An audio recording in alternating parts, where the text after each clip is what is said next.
Good evening. Candidates, we are going to give you 2 minutes for your opening statements, and we're going to start with candidate Swain. I'm Brad Swain, candidate for District 62. As your sheriff since 2015, term limits bring my 30 years plus of public service to an end.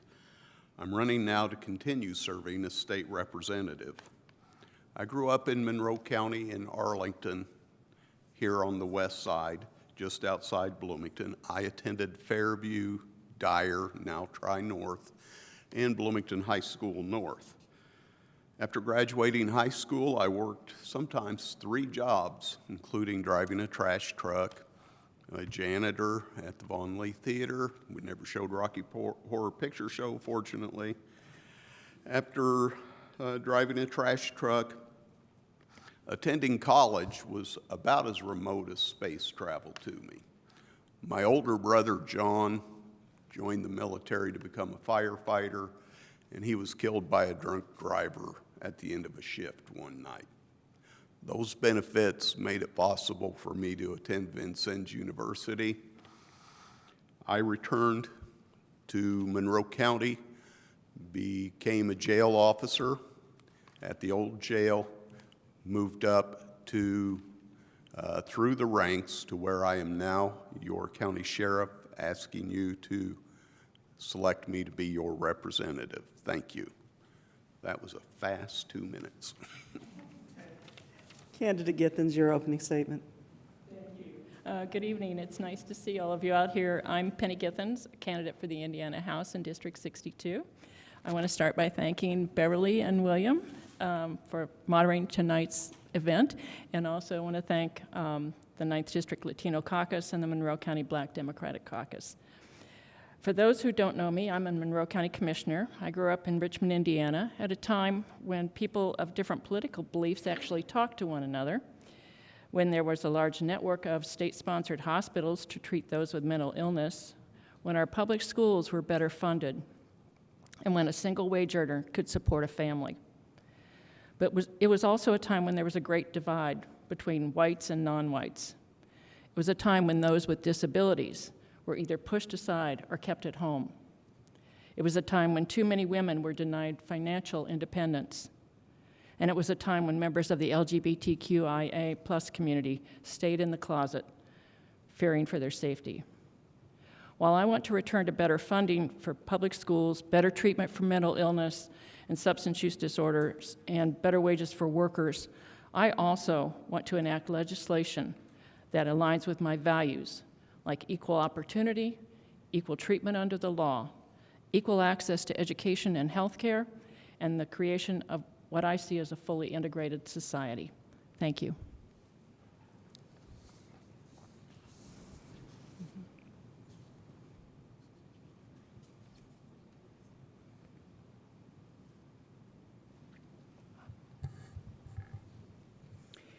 Okay, as we head into our questions, we are going to ask a question of candidate Githens and then a different question of candidate Swain and candidate Githens. I'll start with you.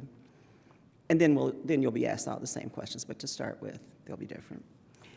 In the past year, candidate Githens, we've seen the commissioners struggle with certain department heads, notably the clerk's office led by our first elected Black county clerk. Can you explain why it seems so challenging, why it was so challenging to work with the clerk's office in comparison to other county department heads?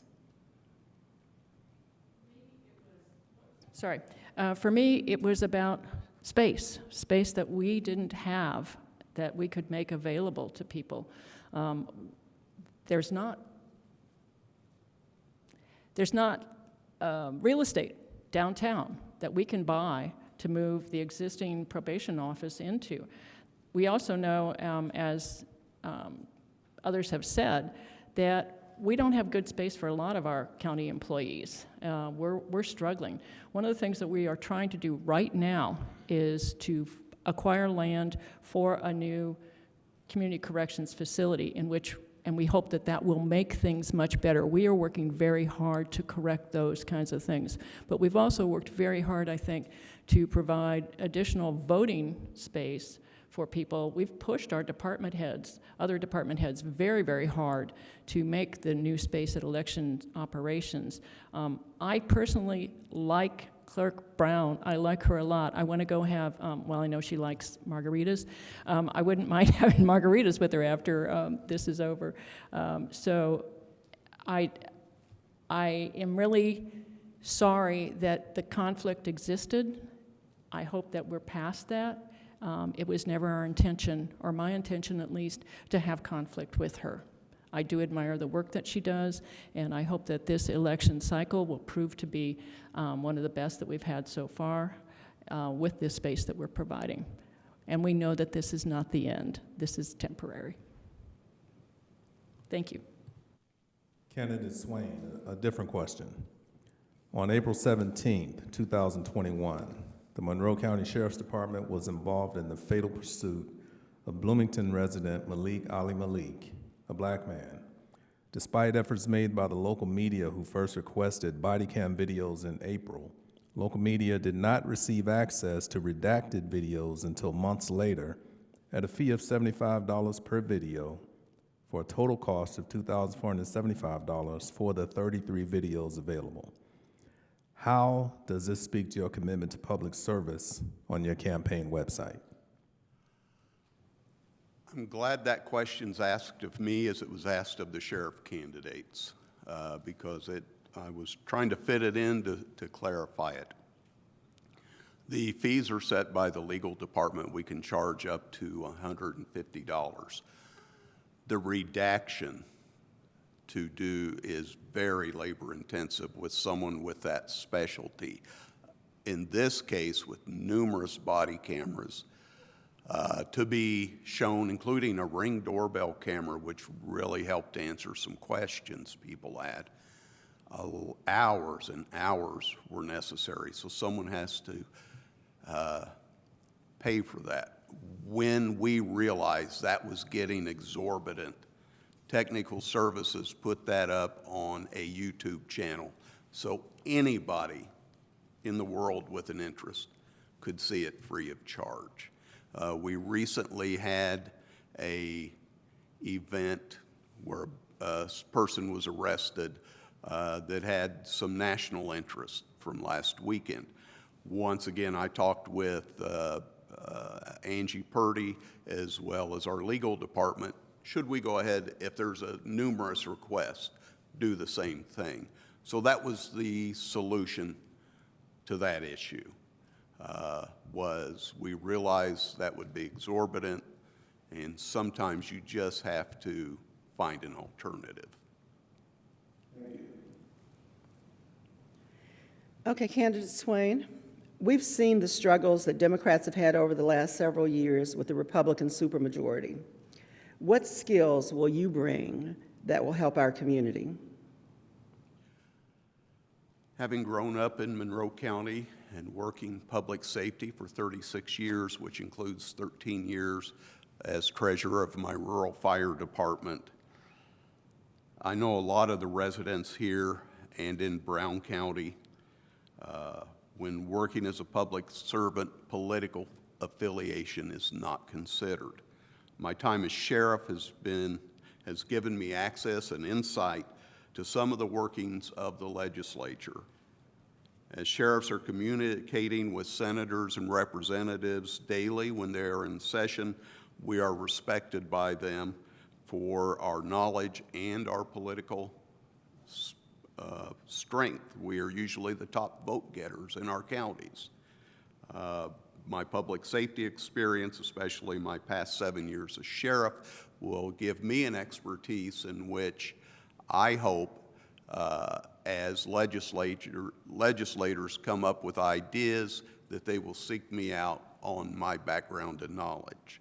I also operate 2 farms, and I hope that background likewise can serve me well to provide insight where anyone from either side of the aisle could come to me and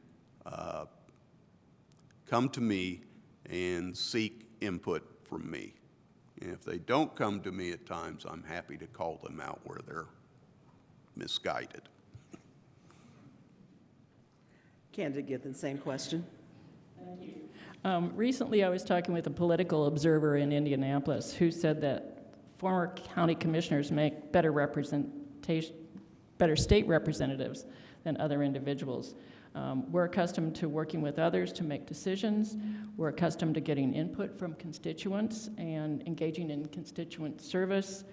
We understand the many facets of government, from weights and measures to roads and bridges. And we understand the issues that local governments face. I have actually talked with Matt Pierce and asked him what I would need to do to be an effective state legislator. And as you've noted, it is hard for Democrats to get things done in a legislature that is dominated by a Republican supermajority. So Matt has said, rather than introduce bills that have no chance of receiving a hearing, he recommends that I would introduce amendments into bills that are working their way through the system.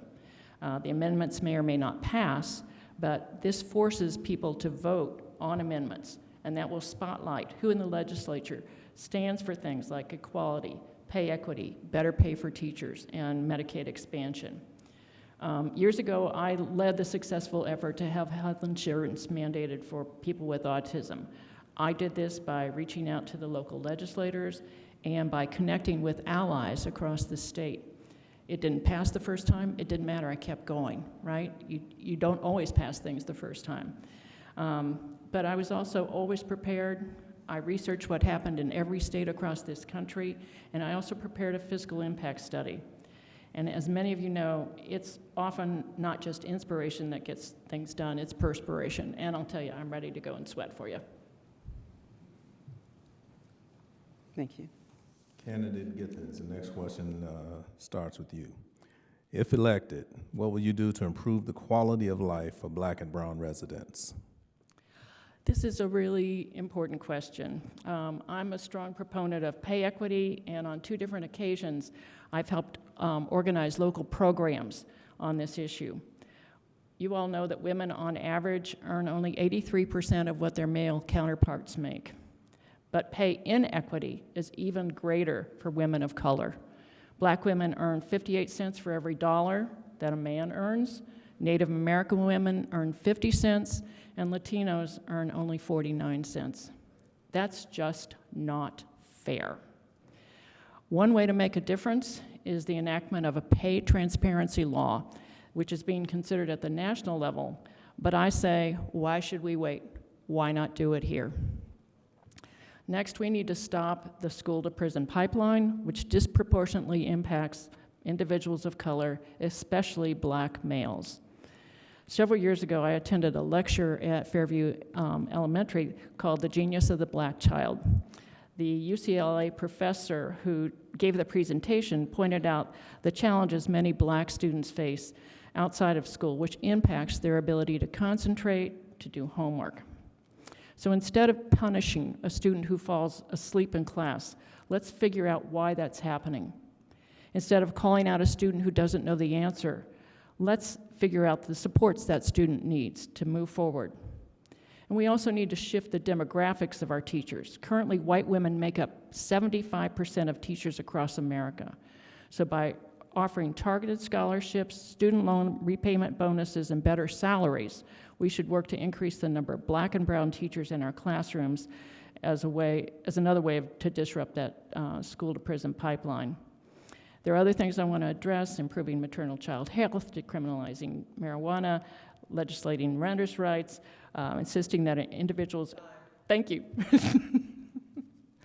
Candidate Swain.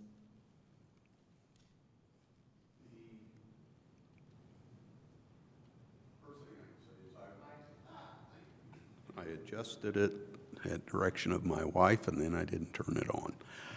I will always fight racism in any form, and I will seek out members of our community on how, in my position, I can make lives better for Black and brown people. I will rely on you all who have an interest in that to communicate with me. I can tell you as sheriff, I hired our first Muslim American deputy who was of Indian descent, our first Latina deputy, and have hired an African American deputy. I have a woman in the police academy due to graduate soon.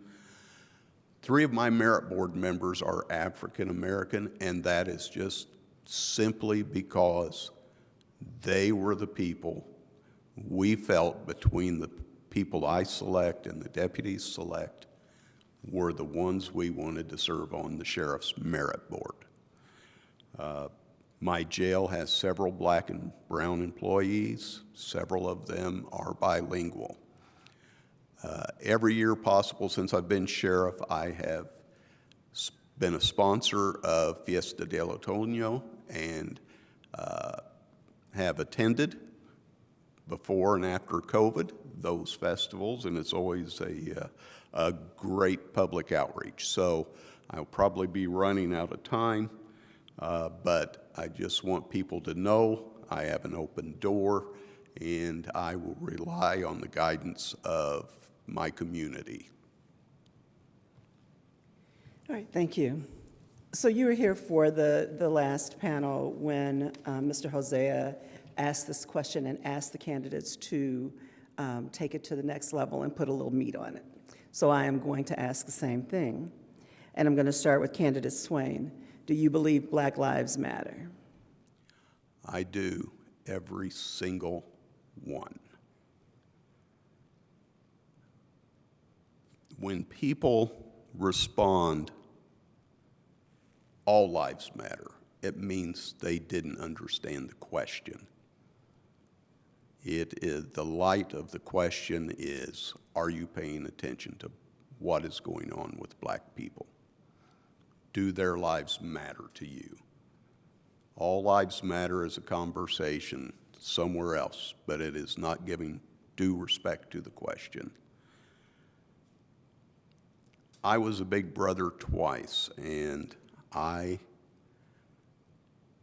asked that my match be a Fairview kid. He is African American.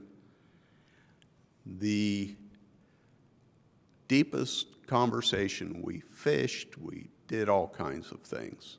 Deepest conversation of race had to do was with then President Obama. He asked if I wanted him to win soon after he took office. And there may be some Trump supporters here, but hear me out, okay? I told him I did. I voted for him. We discussed that further, and we went on about the time of our match. He is now an outstanding young man. I did not have conversations about George Floyd with him being a law enforcement officer. I would hope that what was going on, that we did not have a strained relationship. So yes, Black Lives Matter, and it matters to me and people I care about. Thank you. Candidate Githens, same question. Yes, I believe Black Lives Matter, both individual Black lives and the Black Lives Matter movement. And I think some of my experiences over the decades have support this statement. I chose to do my student teaching at Jennifer Crosley's alma mater, Gary Roosevelt High School, and happy birthday, Jennifer. Don't mean to call you out, but happy birthday anyway, right? As a Peace Corps volunteer, I taught math and science to high school students in Kenya. I have been a volunteer educational advocate for special needs students for over 20 years, and one of the very first students I helped was a black student facing expulsion. I was able to convince school personnel to keep him in school. Black Lives Matter as a movement is also important because it shines a light on the racism in America. Racism that makes day-to-day living harder for black people, living in a way that I will never, ever understand, but I want to.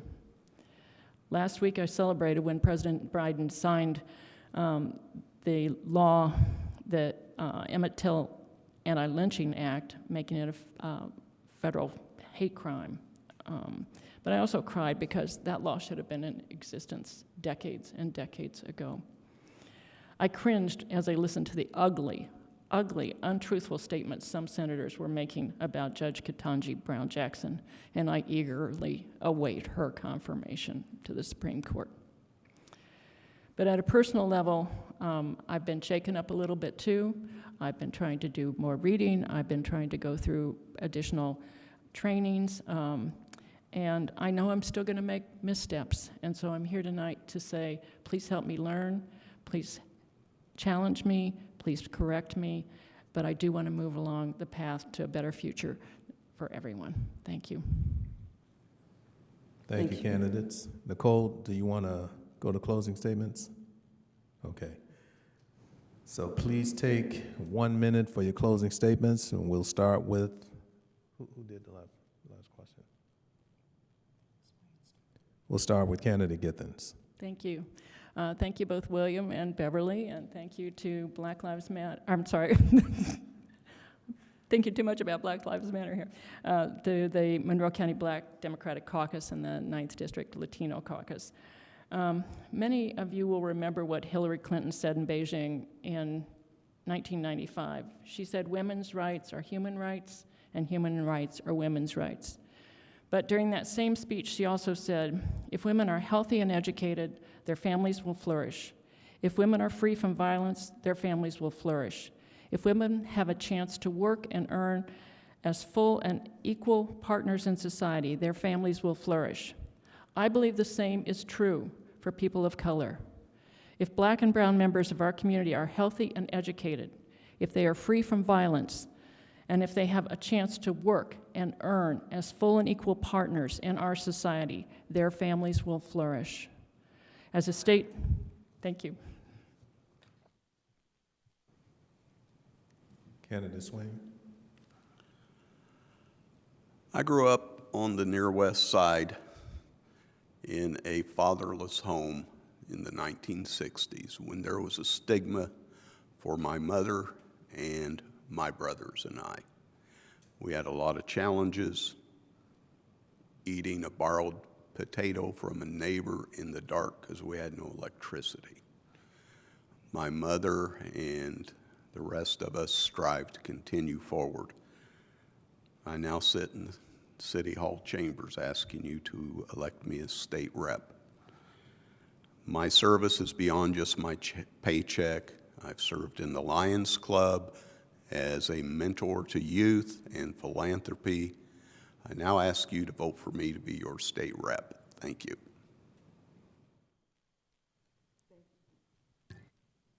Thank you both.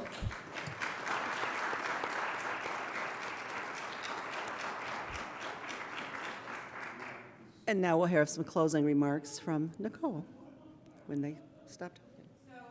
Concludes our 2 nights of forums from our Democratic candidates. On behalf of the Monroe County Black Democratic Caucus and the Indiana Latino Caucus of the 9th District, I would like to say thank you all for attending, both for our members of the public, our candidates, our elected officials, our moderators, and everybody else who may be watching at home. Thank you very much.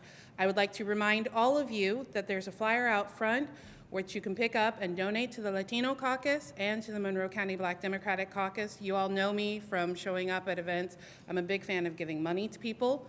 So reach out to your candidates as well if you'd like to support them. If you still can't decide on who to vote to, support all of them. Give them all $5. They need it. And in the meantime, we're here. We hope to see you at our next Black Caucus meeting. And again, thank you very much. Good night.